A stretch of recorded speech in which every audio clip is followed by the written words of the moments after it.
something that just finally came up. I don't think I've ever really discussed it.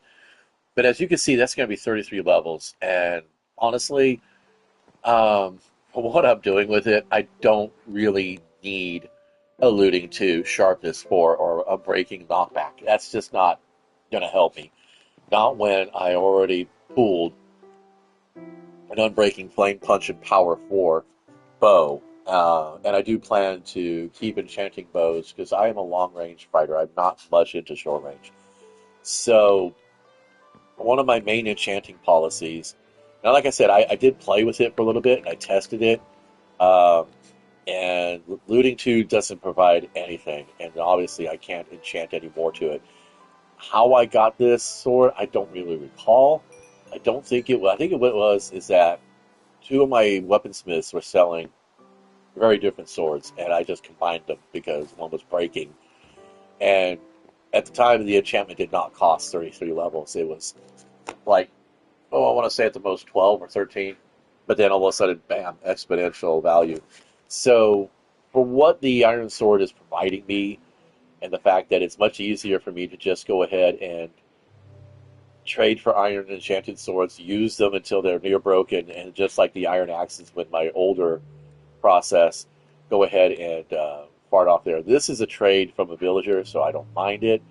Um, these were additional trades from the villager. This had enchantment on it, but when it got low and was getting close to being basically repair fodder, I decided to go ahead and throw it in there. This was a trade also. No, yeah, this was a trade also. I made this for the giggles and kind of regret it. These two down here are also combos and trades. Uh, and these actually do have a place in my system. This efficiency 3 pickaxe, I can just enchant that too. So what I look for mostly in enchantments is I look for efficiency of 3 or higher. I look for a 3 or higher. Ones and twos don't really provide much of anything, and spending the XP to combine them doesn't seem to really provide additional benefits beyond that initial usage. Anyway, yeah, like I said, just my own policies. I'm sure there's more efficient things to do out there that can probably boost your production values and things like that. But for the most part, right now, I'm content where I am.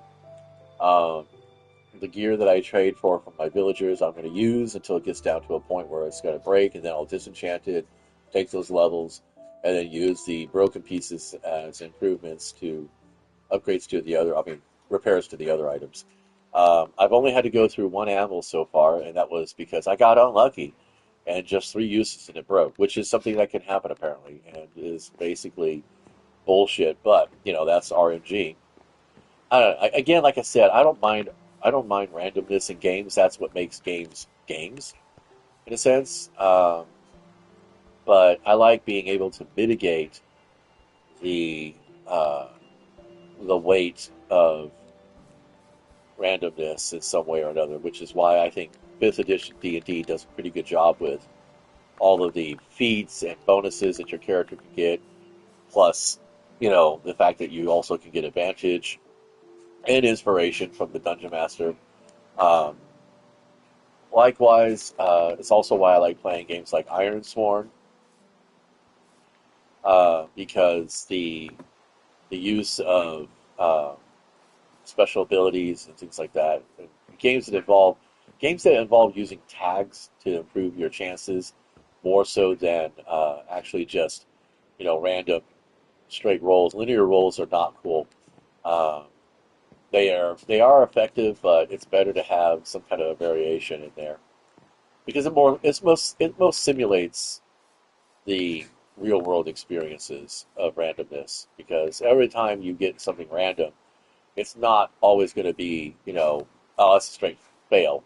There's always going to be some way that you can go ahead and get in there and get something out of it in some way. Take some kind of loss and turn it into a mild gain. I keep forgetting to put my Azul in the box. Anyway, so trying my hands also at a semi-passive iron farm. I don't. I have most of my villagers' beds along this wall, so I'm thinking I'll probably have to build a humongous ass arena out here because I know last couple I was observing these guys as they spawned. I do prefer to have them on a free roam once I go to normal mode because they will be my first line of defense against hordes and raids. Um, but I'm not quite ready for that yet. In the meantime, I can build up my iron stores for trading with the weapon toolsmiths and armorers. So yeah, so this is kind of how I do it. More hands-on approach, but it's clumsy as fuck. Anyway, that's it for now. Thanks for stopping by and checking things out. Yeah, tips and pointers are always welcome. Oh yeah, wrong button. Nah.